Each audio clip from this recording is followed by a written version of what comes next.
ஒரு அமைதியான ஆசிரமம். அங்க ஒருத்தன் எதையோ யோசிச்சுட்டு இந்த சைடும் அந்த சைடும் நடந்து போயிட்டு வரான். அப்போ ஒரு முடிவுக்கு வந்துட்டான் போல. அந்த ஆசிரமத்துல இருக்க ஆசிரியர்கிட்ட போறான். போயிட்டு எனக்கு இந்த மாதிரி ஆன்மீக பாதையில போகணும்னு ஆசையெல்லாம் அதிகமா இருக்கு. ஆனா என்னால தியானம், விரதம், மந்திரம், ஜபம் இது எல்லாத்தையும் என்னால செய்ய முடியல.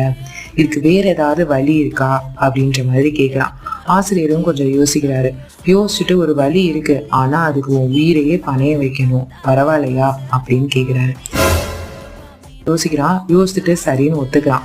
உடனே அந்த ஆசிரியர் ஒரு செஸ் போர்டு எடுத்துட்டு வர்றாரு. எடுத்துட்டு வந்துட்டு அவனோட விளையாடுறதுக்கு ஒரு துறவியையும் கூப்பிடுறாரு.